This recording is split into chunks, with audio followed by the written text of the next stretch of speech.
8, 9 ನಾವು ಓದಿಕೊಳ್ಳೋಣ. ವಿಮೋಚನ ಕಾಂಡ ಪುಸ್ತಕ 3ನೇ ಅಧ್ಯಾಯ ಅದರ 7, 8, 9ನೇ ವಚನ. ಆಗ ಯೆಹೋವನು ಐಗುಪ್ತ ದೇಶದಲ್ಲಿರುವ ನನ್ನ ಜನರ ದುರವಸ್ಥೆಯನ್ನು ನೋಡಿದ್ದೇನೆ. ಬಿಟ್ಟಿ ಮಾಡಿಸುವವರ ವಿಷಯದಲ್ಲಿ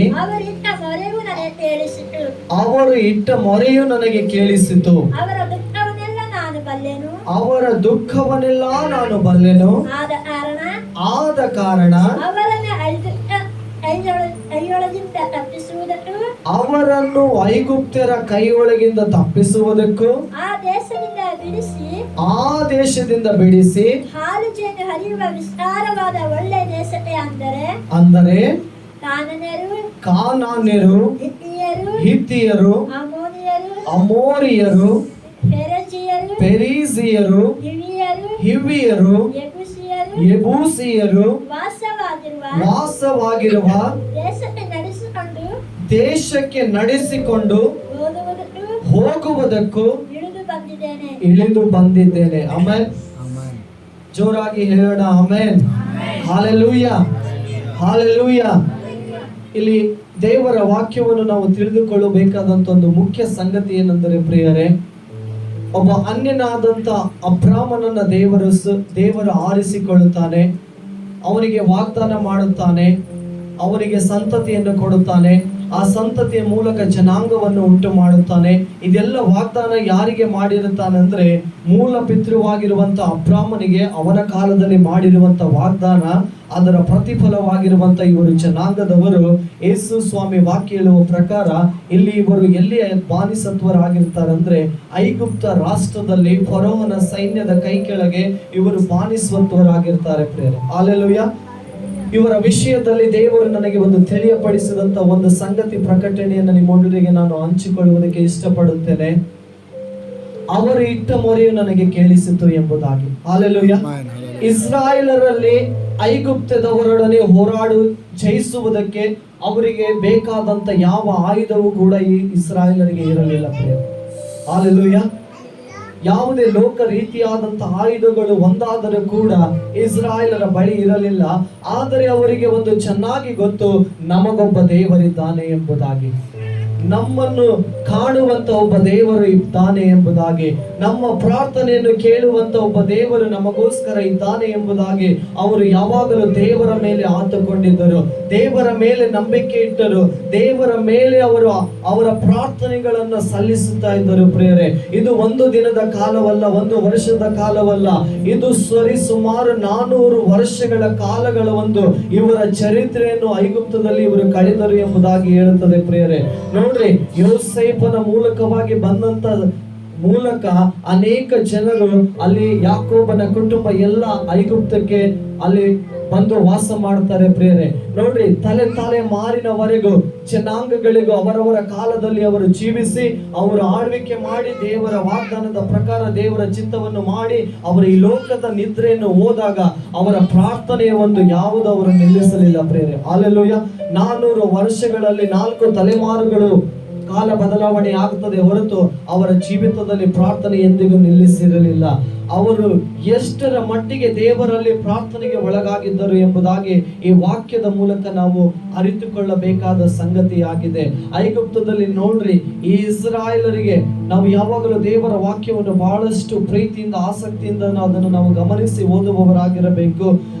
ಅವರಿಗೆ ಉಟ್ಟುಕೊಳ್ಳುವುದಕ್ಕೆ ಉತ್ತಮವಾದ ವಸ್ತ್ರಗಳ ಅನುಕೂಲತೆ ಇಲ್ಲ, ಅವರಿಗೆ ಇಷ್ಟಪಡುವಂತ ಆಹಾರದ ಅನುಕೂಲತೆ ಅವರಿಗಿಲ್ಲ, ಅವರು ಉತ್ತಮವಾದ ಮನೆಗಳಲ್ಲಿ ವಾಸ ಮಾಡುವುದಕ್ಕೆ ಐಗುಪ್ತದಲ್ಲಿ ಅವರಿಗೆ ನಿವಾಸಗಳಿಲ್ಲ ಪ್ರಿಯರೇ.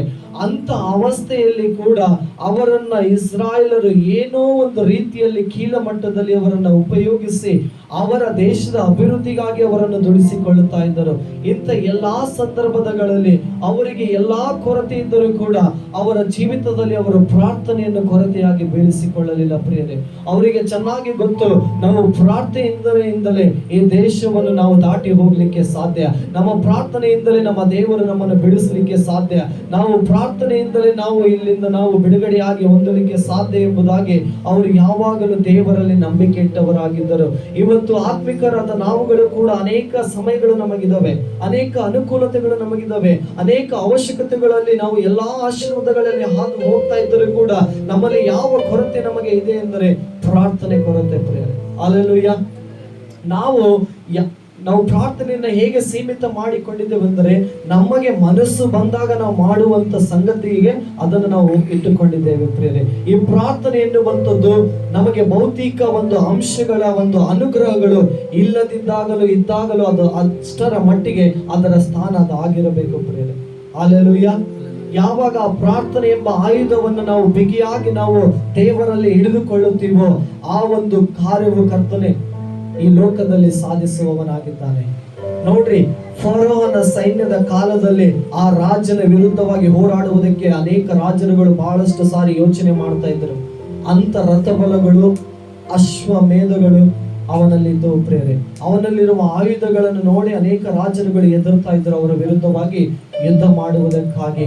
ಅಂತ ರಾಜನ ಕೈಯಿಂದ, ಅಂತ ಫರೋಹನ ಸೈನ್ಯದಿಂದ, ಅಂತ ಒಂದು ಕಠಿಣ ಪರಿಸ್ಥಿತಿಯಿಂದ ದೇವರು ಇಸ್ರಾಯೇಲರು ಬಿಡಿಸುವುದಕ್ಕಾಗಿ ಇಳಿದು ಬಂದಿದ್ದಾನೆ ಪ್ರಿಯರೇ.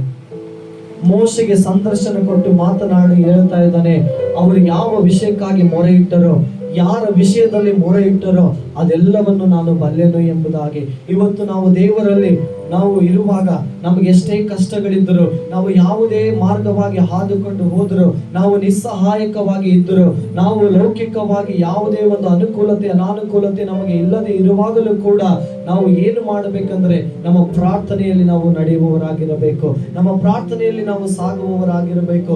ಇಸ್ರಾಯೇಲರು ಒಂದು ಸಂಗತಿಯನ್ನ ದೇವರಲ್ಲಿ ನಂಬಿಕಸ್ಥರಾಗಿ ಮಾಡಿದ್ದರು, ಅದು ದೇವರಲ್ಲಿ ಪ್ರಾರ್ಥನೆ ಪ್ರಿಯರೇ. ಅದನ್ನ ದೇವರು ಕೇಳುವವನಾಗಿದ್ದಾನೆ. ನಮ್ಮ ಕಷ್ಟದಲ್ಲಿ, ನಮ್ಮ ಒಂದು ನಿಸ್ಸಹಾಯ ಒಂದು ಸಮಯಗಳಲ್ಲಿ ನಮ್ಮ ಮೊರೆಯನ್ನು ಯಾವ ವ್ಯಕ್ತಿಗಳು ಕೇಳದೇ ಇರಬಹುದು ಪ್ರಿಯರೇ, ಆದರೆ ನಮ್ಮ ಪ್ರಾರ್ಥನೆ ದೇವರು ಎಂದಿಗೂ ಕಿವಿ ಮುಚ್ಚಿಕೊಳ್ಳುವವನಲ್ಲ. ಎಂಥ ಪರಿಸ್ಥಿತಿಗಳು ಇದ್ದರೂ ಸರಿ ಆತನು ಪ್ರಾರ್ಥನೆಯನ್ನು ಕೇಳುವಂತ ದೇವರಾಗಿದ್ದಾನೆ. ಅವರನ್ನ ಬಿಡಿಸುವುದಕ್ಕಾಗಿ ಅವರ ಸೃಷ್ಟಿಕರ್ತನೆ ಇಳಿದು ಬಂದವನಾಗಿದ್ದಾನೆ ಪ್ರಿಯರೇ. ಇವತ್ತು ನಮ್ಮನ್ನು ಉಂಟು ಮಾಡಿದಂತ ದೇವರು, ನಮ್ಮನ್ನು ಎಲ್ಲಾ ವಿಷಯಗಳಲ್ಲಿ ಸಹಾಯವನ್ನು ಕೊಟ್ಟು ನಡೆಸುವಂತ ದೇವರು ನಮಗಿದ್ದಾನೆ ಪ್ರಿಯರೇ. ಅವರಿಂದ ನಾವು ಕಲಿಯುವಂತ ಒಂದು ದೊಡ್ಡ ಸಂಗತಿ, ಒಂದು ಕಾರ್ಯ ಯಾವುದೆಂದರೆ ಪ್ರಾರ್ಥನೆ ಮಾಡುವುದನ್ನ, ಸತತವಾಗಿ ಎಲ್ಲಾ ಸಮಯಗಳಲ್ಲಿ ಪ್ರಾರ್ಥನೆ ಮಾಡುವುದನ್ನ. ಅನುಕೂಲತೆ ಇದ್ದರೂ ಇಲ್ಲದಾಗಲೂ ನಾವು ಪ್ರಾರ್ಥನೆಯನ್ನು ಮಾಡುವವರಾಗಿರಬೇಕು. ನಾನು ಒಂದು ವಿಷಯ ಹೇಳಲಿಕ್ಕೆ ಇಷ್ಟಪಡುತ್ತೇನೆ. ನಮ್ಮ ವಸ್ತ್ರಧಾರಣೆಗಳು, ನಮ್ಮ ನಿವಾಸಗಳಲ್ಲಿ ಭೌತಿಕ ಕಾರ್ಯಗಳು, ಯಾವುದೇ ಒಂದು ಸಂಗತಿಗಳು ಕೊರತೆಯಾಗಿ ಬಿದ್ದರೂ ಪರವಾಗಿಲ್ಲ ಪ್ರಿಯರೇ, ನಮ್ಮ ಆತ್ಮಿಕ ಜೀವಿತದಲ್ಲಿ ನಮ್ಮ ಪ್ರಾರ್ಥನೆ ಯಾವತ್ತೂ ಕೊರತೆಯಾಗಿ ಬೀಳಬಾರದು. ಅದು ಯಾವಾಗಲೂ ನಮ್ಮಲ್ಲಿ ಹೆಚ್ಚುತ್ತಾ ಬರಬೇಕೆ ಹೊರತು ಅದು ಕಡಿಮೆಯಾಗಿ ಬರಬಾರದು. ಈ ಪ್ರಾರ್ಥನೆ ಎಲ್ಲಿಗೆ ನಡೆಸಿತು ಎಂಬುದಾಗಿ ನಾವು ನೋಡುತ್ತೇವೆ. ಅಂದರೆ ಹಾಲು ಜೇನು ಹರಿಯುವ ದೇಶಕ್ಕೆ ಆ ಪ್ರಾರ್ಥನೆ ಅವರಿಗೆ ವಿಮೋಚನೆಯಲ್ಲಿ ನಡೆಸಿತು ಪ್ರಿಯರೇ.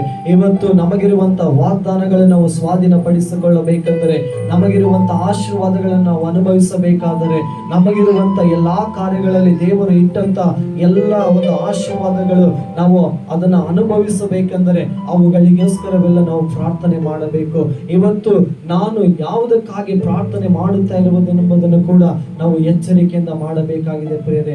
ಆತನು ಯಾವಾಗಲೂ ನಮ್ಮ ಪ್ರಾರ್ಥನೆಯನ್ನು ಕೇಳುವಂತನಾಗಿದ್ದಾನೆ.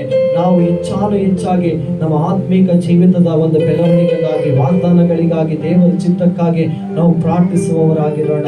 ದೇವರ ಕಾರ್ಯಗಳಿಗಾಗಿ ನಾವು ಪ್ರಾರ್ಥಿಸುವವರಾಗಿರೋಣ. ನೋಡ್ರಿ, ಇಸ್ರಾಯೇಲರಿಗೆ ದೇವರು ವಾಗ್ದಾನ ಮಾಡಿದಾತನು ನಂಬಿಗಸ್ತನಾದ ದೇವರು. ಅವರು ಸಂತಾನಗಳು ಉರುಳಿ ಹೋದರೂ ಕೂಡ ಅವರ ಜೀವಿತದಲ್ಲಿ ಅವರ ಪ್ರಾರ್ಥನೆ ಅವರು ಬಿಡಲಿಲ್ಲ ಪ್ರಿಯರೇ. ಜನರೇಷನ್ ಪ್ರೇಯರ್ ಚೈನ್ ಅಂತಾರೆ. ನಾವೆಲ್ಲರೂ ಕೈ ಹಿಡಿದುಕೊಂಡು ಪ್ರಾರ್ಥನೆ ಮಾಡ್ತೀವಿ. ಇಲ್ಲಿ ಜನರೇಷನ್ ಇಂದ ಜನರೇಷನ್ಗೆ ಪ್ರಾರ್ಥನೆ ಒಂದು ಸಂಕೋಲೆ ಅವರು ಕಟ್ಟಿಕೊಂಡು ಬಂದಿದ್ದರು. ಅವರ ಹಿರಿಯರ ತಲೆಮಾರುಗಳಿಂದ ಅವರಿಗೆ ಉಂಟಾಗುವಂತ ಸಂತತಿಯೆಲ್ಲ ದೇವರಲ್ಲಿ ಪ್ರಾರ್ಥನೆ ಮಾಡುವುದಕ್ಕೆ ಪ್ರಾರಂಭ ಮಾಡಿದರು. ಅವರು ಎಷ್ಟೋ ಬಾಧೆಗಳನ್ನು ಅನುಭವಿಸಿದಂತ ಕಾಲಗಳು ಮುಗಿದು ಹೋದವು ಆ ಪ್ರಾರ್ಥನೆಯಿಂದ. ಆ ಒಂದು ಐಗುಪ್ತದಲ್ಲಿ ಪಟ್ಟಂತ ಪ್ರಯಾಸಗಳು ಅದು ಕೊನೆಗಾಣುವಂತೆ ಮಾಡಿತ್ತು ಅವರು ಮಾಡಿದಂತ ಪ್ರಾರ್ಥನೆ. ಯಾಕಂದರೆ ದೇವರಲ್ಲಿ ನಾವು ಪ್ರಾರ್ಥನೆ ಮಾಡುವವರಾಗಿರಬೇಕು. ಅವರು ಒಂದು ದಿವಸವಾದರೂ ಕೂಡ ಐಗುಪ್ತನ ಮುಂದೆ ಹೋಗಿ, ಫರೋವನ ರಾಜನ ಮುಂದೆ ಹೋಗಿ ಒಂದು ದಿವಸವಾದರೂ ಕೂಡ ಅವರು ವಿಜ್ಞಾಪನೆ ಸಲ್ಲಿಸಲಿಲ್ಲ. ಪ್ರೇರೆ, ನಾವು ಈ ಬೈಬಲ್ ಇತಿಹಾಸದಲ್ಲಿ, ಧರ್ಮಶಾಸ್ತ್ರದಲ್ಲಿ ಆ ವಿಮೋಚನ ಕಾಂಡ ಪುಸ್ತಕ ಓದುವಾಗ ನಾನು ಬಹಳಷ್ಟು ಸಾರಿ ಗಮನಿಸಿದೆ. ಇಸ್ರಾಯೇಲರು ಒಂದು ದಿವಸವಾದರೂ ಕೂಡ ನಮ್ಮನ್ನು ಬಿಡುಗಡೆ ಮಾಡು ಅಂತೇಳಿ ಅವರ ಪ್ರಾರ್ಥನೆಯನ್ನ ಆ ರಾಜನ ಮುಂದೆ ಸಲ್ಲಿಸಲಿಲ್ಲ. ಯಾವುದೇ ಸೇನಾಧಿಪತಿಗಳ ಮುಂದೆ ಅವರ ಮೊರೆಯನ್ನು ಇಟ್ಟಿಲ್ಲ. ಯಾವುದೇ ಗುತ್ತಿಗೆದಾರರ ಮುಂದೆ ಅವರ ಮನವಿಗಳನ್ನು ಸಲ್ಲಿಸಲಿಲ್ಲ. ಅವರು ಎಷ್ಟೇ ಕಠಿಣವಾಗಿ ಇದ್ದರು, ಯಾವುದೇ ಒಂದು ಕೊರತೆ ಇದ್ದರೂ ಕೂಡ ಅವರು ಏನು ಮಾಡಿದ್ದಾರೆ, ಅವರ ಪ್ರಾರ್ಥನೆಯನ್ನು ದೇವರಲ್ಲಿ ಮಾತ್ರ ಸಲ್ಲಿಸಿದರು. ಪ್ರೇರೆ, ಇವತ್ತು ದೇವರ ಮಕ್ಕಳಾದ ನಮಗೆ ಒಂದು ಸ್ವಭಾವವಿರಬೇಕು. ನಮ್ಮ ಪ್ರಾರ್ಥನೆ, ನಮ್ಮ ಮನವಿ, ನಮ್ಮ ಮೊರೆಗಳು ಯಾವುದೇ ಲೋಕದ ಅಧಿಕಾರಿಯೋ ಮತ್ತೊಬ್ಬ ದೊಡ್ಡ ಕಾರ್ಯಗಳಲ್ಲಿ ಇರುವಂತ ಒಂದು ವ್ಯಕ್ತಿಗಳ ಮೇಲನ್ನು ಸಲ್ಲಿಸುವಂತದ್ದಲ್ಲ. ಪ್ರಾರ್ಥನೆಗೆ ಒಬ್ಬನೇ ಪ್ರಿಯಾರಿಟಿ, ಆದರೆ ನಮ್ಮ ದೇವರು ಯೇಸು ಕ್ರಿಸ್ತನಾಗಿದ್ದಾನೆ. ಅವನು ಮಾತ್ರ ನಮ್ಮ ಮೊರೆಯನ್ನು ಕೇಳಲಿಕ್ಕೆ ಸಮರ್ಥನಾಗಿದ್ದಾನೆ. ಇವತ್ತು ಮನುಷ್ಯರ ಮುಂದೆ ನಾವು ಮನವಿಗಳನ್ನು ಹೇಳಿಕೊಳ್ಳಬಹುದು, ಅವರು ನಾವು ಮಾಡುತ್ತೇವೆ ಎಂಬುದಾಗಿ ಅವರು ಮಾತು ಕೊಟ್ಟವರು ತಪ್ಪು ಹೋಗಬಹುದು ಪ್ರೇರೆ. ಆದರೆ ದೇವರು ಎಷ್ಟು ಮಾತ್ರಕ್ಕೂ ಎಷ್ಟೇ ಕಾಲಗಳು ಹೋದರೂ ಕರ್ತನೆ ಆತನು ನೆರವೇರಿಸುವವನಾಗಿದ್ದಾನೆ.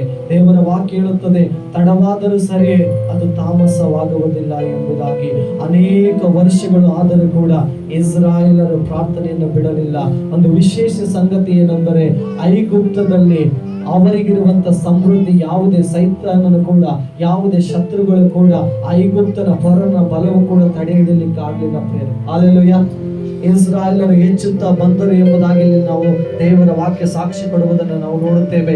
ಯಾವಾಗ ನಾವು ಪ್ರಾರ್ಥನೆಯಲ್ಲಿರುತ್ತೇವೋ ನಮ್ಮ ಸಮೃದ್ಧಿ ನಮ್ಮ ಜೀವನದ ಕಡೆಗೆ ನಡೆಯುತ್ತದಾಗುತ್ತದೆ. ನಾವು ಯಾವಾಗ ಪ್ರಾರ್ಥನೆಯಲ್ಲಿರುತ್ತದೋ ನಮ್ಮ ಜೀವಿತ ವಾಗ್ದಾನಗಳಿಗೆ ನಡೆಸಲ್ಪಡುತ್ತದೆ. ನಾವು ಯಾವಾಗ ಪ್ರಾರ್ಥನೆಯಲ್ಲಿರುತ್ತೇವೋ ನಮಗುಳ್ಳದನ್ನು ನಾವು ಸ್ವಾಧೀನ ಮಾಡಿಕೊಳ್ಳುತ್ತೇವೆ. ಇವತ್ತು ನಮಗೆ ಸರಳವಾದ ಜೀವಿತವನ್ನ ಸಾಧನೆ ಮಾಡಿ ನಾವು ಜೀವಿಸಬೇಕಾದರೆ ನಾವು ಏನು ಮಾಡಬೇಕು? ನಾವು ಪ್ರಾರ್ಥನೆಯಲ್ಲಿ ಹಾದು ಹೋಗಬೇಕಾಗಿದೆ ಪ್ರಿಯರೇ.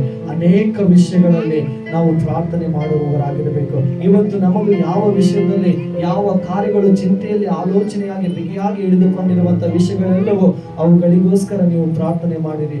ನಿಮ್ಮ ಅವಶ್ಯಕತೆಗಳು ಏನು ಎಂಬುದಾಗಿ ಅದು ನಮಗೆ ಮಾತ್ರ ಚೆನ್ನಾಗಿ ಗೊತ್ತಿರುತ್ತದೆ. ಅವತ್ತು ಇಸ್ರಾಯೇಲರಿಗೆ ಅವರಿಗೆ ವಿಮೋಚನೆ ಬೇಕಾಗಿತ್ತು. ಹಲ್ಲೆಲೂಯಾ. ಅವರು ವಿಮೋಚನೆಗಾಗಿ ಪ್ರಾರ್ಥಿಸಿದರು, ಅವರು ವಿಮೋಚನೆಯನ್ನು ಹೊಂದಿಕೊಂಡರು. ವಾಗ್ದಾನ ಮಾಡಿದಂತ ದೇವರು ನಂಬಿಗಸ್ತನು, ವಾಗ್ದಾನಗಳನ್ನು ನೆರವೇರಿಸಿದನು. ಇವತ್ತು ಯಾವ ಅವಶ್ಯಕತೆಗಳು, ಯಾವ ಒಂದು ಕಾರ್ಯಗಳಿಗಾಗಿ ನಾವು ಎದುರು ನೋಡ್ತಾ ಇದ್ದೀವೋ, ನಮ್ಮ ದಿನನಿತ್ಯ ಅನುಗ್ರಹಗಳಾಗಿರಬಹುದು, ನಮ್ಮ ದಿನನಿತ್ಯದ ಒಂದು ನಡೆಸುವಿಕೆ ಆಗಿರಬಹುದು, ನಮ್ಮ ಕುಟುಂಬದ ಅವಸ್ಥೆ ಆಗಿರಬಹುದು, ನಮ್ಮ ಕರೆಯುವಿಕೆಯ ಅವಸ್ಥೆ ಆಗಿರಬಹುದು, ಅದೆಲ್ಲವನ್ನು ನಾವು ದೇವರಲ್ಲಿ ಪ್ರಾರ್ಥನೆ ಮಾಡಬೇಕು ಪ್ರಿಯರೇ. ಯೇಸು ಸ್ವಾಮಿ ವಾಕ್ಯ ಹೇಳುವ ಪ್ರಕಾರ ಮತ್ತಾಯ 7:7 ಹೇಳುತ್ತದೆ, ಬೇಡಿಕೊಳ್ಳಿರಿ ನಿಮಗೆ ದೊರೆಯುವುದು ಎಂಬುದಾಗಿ. ಬೇಡುವವನು ಪ್ರತಿಯೊಬ್ಬನು ಹೊಂದಿಕೊಳ್ಳುತ್ತಾನಂತೇಳಿ ದೇವರು ವಾಗ್ದಾನ ಮಾಡಿದ್ದಾನೆ. ಇವತ್ತು ಸಮಸ್ಯೆ ಏನಂದ್ರೆ, ವಾಕ್ಯ ಓದ್ತಾನೆ ಪ್ರಾರ್ಥನೆ ಮಾಡೋದು ಸಮಸ್ಯೆ, ಪ್ರಾರ್ಥನೆ ಮಾಡ್ತಾರೆ ವಾಕ್ಯ ಓದದಿರುವುದೇ ಸಮಸ್ಯೆ. ಒಂದಲ್ಲ ಒಂದು ರೀತಿಯಲ್ಲಿ ಅಪರಿಪೂರ್ಣತೆ. ಹಲ್ಲೆಲೂಯಾ. ಇವತ್ತು ನಮಗೆ ಪ್ರಾರ್ಥನೆ ಮಾಡಿ ಅಂತ ಹೇಳಿದ್ರೆ ಅನೇಕ ಕೆಲಸಗಳಿದೆ ಅಂತ ಹೇಳ್ತೀವಿ. ಐಗುಪ್ತದಲ್ಲಿ ದುಡಿಯುವಂತ ಇಸ್ರಾಯೇಲರಷ್ಟು ಕಠಿಣ ಕೆಲಸದಲ್ಲಿ ಅವರಷ್ಟು ಪ್ರಾರ್ಥನೆ ಮಾಡಿದರಂದ್ರೆ ಅನುಕೂಲತೆ ಇರುವಂತ ನಮಗೆ ಎಷ್ಟು ಪ್ರಾರ್ಥನೆ ಹೆಚ್ಚಾಗಬೇಕು. ಹಲ್ಲೆಲೂಯಾ. ನಾವು ಪ್ರಾರ್ಥನೆಯನ್ನು ಕಟ್ಟಿಕೊಳ್ಳೋಣ, ಪ್ರಾರ್ಥನೆಯಲ್ಲಿ ನಮ್ಮ ಕುಟುಂಬಗಳನ್ನು ಕಟ್ಟಿಕೊಳ್ಳೋಣ, ಪ್ರಾರ್ಥನೆಯಲ್ಲಿ ನಮ್ಮ ಸೇವೆಗಳನ್ನು ಕಟ್ಟಿಕೊಳ್ಳೋಣ, ಪ್ರಾರ್ಥನೆಯಲ್ಲಿ ನಮ್ಮ ಕುಟುಂಬದ ಪ್ರತಿಯೊಬ್ಬ ವ್ಯಕ್ತಿಗಳನ್ನ ನಾವು ಕಟ್ಟುವವರಾಗಿರೋಣ. ಹಲ್ಲೆಲೂಯಾ. ಒಬ್ಬ ಸೇವಕರು ಹೇಳ್ತಾರೆ, ನೀವು ಪ್ರಾರ್ಥನೆ ಮಾಡಬೇಕೆಂದ್ರೆ ನಿಮ್ಮ ಮಕ್ಕಳಿಗೆ ಯಾವತ್ತೂ ಹೇಳಬೇಡ್ರಿ ಅಂತೆ, ಆದರೆ ನೀವು ಮಾಡ್ರಿ, ಅವರು ನಿಮ್ಮನ್ನು ನೋಡೇ ಪ್ರಾರ್ಥನೆ ಮಾಡ್ತಾರೆ ಅಂತೇಳಿ ಅವರು ಅವರ ವಾಕ್ಯದಲ್ಲಿ ಸ್ಟೇಟ್ಮೆಂಟ್ ಕೊಟ್ಟಿದ್ದಾರೆ. ಅಂದ್ರೆ ಈಗಿನ ಜನರೇಷನ್ ಹೇಗಂದ್ರೆ, ಹೇಳಿದ್ರೆ ಕೇಳಂಗಿಲ್ಲ, ಮಾಡಿ ತೋರಿಸಿದ್ರೆ ಅವರು ಫಾಲೋ ಮಾಡಂಗಿದ್ದಾರೆ. ಇವತ್ತು ನಾವು ಅನೇಕರಿಗೆ ಹೇಳ್ತೇವೆ, ಪ್ರಾರ್ಥನೆ ಮಾಡ್ರಿ, ವಾಕ್ಯ ಓದ್ರಿ. ಆದ್ರೆ ನಾವು ಅದನ್ನ ಕಾರ್ಯರೂಪವಾಗಿ ನಾವು ಮಾಡುವಾಗ ಅದು ಮಾದರಿ ಆಗಿರುತ್ತದೆ ಪ್ರಿಯರೇ. ನಾವು ದೇವರಲ್ಲಿ ಯಾವಾಗಲೂ ಪ್ರಾರ್ಥನೆ ಮಾಡುವವರಾಗಿರೋಣ. ಸತ್ಯವೇದದಲ್ಲಿ ಒಂದೊಂದು ಪುಟಗಳಲ್ಲಿ ನಾವು ಓದುವಾಗ ಪ್ರಾರ್ಥನೆ ವಿಷಯದಲ್ಲಿ ಯೇಸು ಸ್ವಾಮಿ ಪತ್ರಿಕೆಗಳಲ್ಲಿ ಅನೇಕ ವಾಕ್ಯಗಳು ಇರುತ್ತವೆ. ನಾವು ಹೇಗೆ ಪ್ರಾರ್ಥನೆ ಮಾಡಬೇಕು, ಎಷ್ಟು ಪ್ರಾರ್ಥನೆ ಮಾಡಬೇಕು, ಯಾವಾಗೆಲ್ಲ ಪ್ರಾರ್ಥನೆ ಮಾಡಬೇಕೆಂಬುದಾಗಿ ಪ್ರಾರ್ಥನೆಯಲ್ಲಿ ನಾವು ಎಚ್ಚರಿಕೆ ವಹಿಸೋಣ. ಇವತ್ತು ನಾವು ದೇವರ ಮಕ್ಕಳಾದ ನಮಗೆ ದೇವರ ಒಂದು ಜವಾಬ್ದಾರಿ ಇದೆ. ನಮಗೆ ಆದಂತ ಒಂದು ಭೌತಿಕ ಜವಾಬ್ದಾರಿ ಎಷ್ಟಿದೆಯೋ ಆತ್ಮಿಕ ಜವಾಬ್ದಾರಿ ಅದಕ್ಕಿಂತ ಹೆಚ್ಚಾಗಿದೆ. ಹಲ್ಲೆಲೂಯಾ. ಆ ಜವಾಬ್ದಾರಿಯನ್ನು ನಾವು ಒತ್ತಿಕೊಂಡು ನಾವು ಸಾಗಬೇಕಾದರೆ ಯೇಸು ಸ್ವಾಮಿಯನ್ನೇ ಮಾದರಿ ಮಾಡಿಕೊಳ್ಳಬೇಕಾಗುತ್ತದೆ. ಯೇಸು ಸ್ವಾಮಿ ತನ್ನ ರಾಜ್ಯವನ್ನು ದೇವರ ಕಾರ್ಯಗಳನ್ನು ಮಾಡುವುದಕ್ಕಾಗಿ ಸ್ಥಾಪಿಸುವುದಕ್ಕಾಗಿ ಬಂದಾಗ ಆತನ ಪ್ರಾರ್ಥನೆ ಇಲ್ಲದೆ ಒಂದಾದರನ್ನು ಮುಂದುವರಿಸಲಿಲ್ಲ. ಆತನ ಸೇವೆಗೆ ಹೋಗುವಾಗೆಲ್ಲ ಪ್ರಾರ್ಥನೆ ಇಲ್ಲದೆ ಮುಂದುವರಿಯಲಿಲ್ಲ. ಯಾವುದೇ ಕಾರ್ಯಗಳನ್ನು ಮಾಡಬೇಕಾದರೂ ಕೂಡ ಪ್ರಾರ್ಥನೆಯನ್ನು ಮಾಡುತ್ತಾ ಇದ್ದನು. ಆ ಮಾದರಿಯನ್ನು ನಾವು ಅನುಸರಿಸುವವರಾಗಿ ನೋಡುತ್ತೇವೆ. ಇವತ್ತು ಪ್ರಾರ್ಥನೆ ನಮ್ಮ ಉಸಿರಿನ ನಾಡಿ ಆಗಿರಬೇಕು. ಹಾಲೆಲೂಯಾ. ನಮಗೆ ಶ್ವಾಸ ಎಷ್ಟು ಇಂಪಾರ್ಟೆಂಟ್ ಆಗಿದೆಯೋ ನಮ್ಮ ಜೀವಿತಕ್ಕೆ ಪ್ರಾರ್ಥನೆ ಕೂಡ ಅಷ್ಟೇ ಇಂಪಾರ್ಟೆಂಟ್ ಆಗಿದೆ. ಸಭೆಯಲ್ಲಿ ನಾವು ಎಚ್ಚರಿಕೆ ವಹಿಸಿಕೊಳ್ಳೋಣ. ಯಾಕಂದ್ರೆ ಯೇಸು ಸ್ವಾಮಿ ಹೇಳ್ತಾನೆ, ಅನೇಕ ಜನಾಂಗಗಳಿಗೆ ನನ್ನ ಆಲಯವನ್ನು ಪ್ರಾರ್ಥನೆ ಆಲಯವಾಗಿ ನಾನು ಮಾಡಿದ್ದೇನೆ ಎಂಬುದಾಗಿ. ಇವತ್ತು ದೇವರ ಆಲಯವೆನಿಸಿಕೊಂಡಿರುವಂಥ ನಾವುಗಳೇ ಆತನ ಆಲಯವಾಗಿದ್ದೇವೆ. ಇವತ್ತು ಪ್ರಾರ್ಥನೆಯೇ ನಮ್ಮ ಜವಾಬ್ದಾರಿಯಾಗಿದೆ. ಆತನ ಒಂದು ಕಾರ್ಯಗಳಲ್ಲಿ ನಾವು ಮುಂದುವರಿಯೋಣ. ಆತನ ಚಿತ್ತವನ್ನು ನಾವು ಮಾಡುವವರಾಗಿರೋಣ. ಹಾಲೆಲೂಯಾ. ಇವತ್ತು ಪ್ರಾರ್ಥನೆ ನಮ್ಮ ಬಿಡುಗಡೆ, ನಮ್ಮ ವಾಗ್ದಾನ, ನಮ್ಮ ಒಂದು ಆಶೀರ್ವಾದಗಳು, ನಮ್ಮ ನಡೆಸುವಿಕೆ, ನಮ್ಮ ದೇವರು ನಮ್ಮ ಪ್ರಾರ್ಥನೆಯನ್ನು ಕೇಳುವಾತನಾಗಿದ್ದಾನೆ. ಎಲ್ಲ ವಿಷಯಗಳನ್ನು ನೀವು ಗಮನದಲ್ಲಿಟ್ಟುಕೊಳ್ಳ್ರಿ. ಪ್ರಾರ್ಥನೆಯನ್ನು ನೀವು ಬೆಳೆಸಿಕೊಳ್ಳುತ್ತೇವೆ. ಯೇಸುವಿನ ನಾಮದಲ್ಲಿ ವಾಕ್ಯವನ್ನು ಮುಗಿಸ್ತೇನೆ. ಎಲ್ಲರಿಗೂ ಪ್ರಾರ್ಥಿಸ್ತೇನೆ.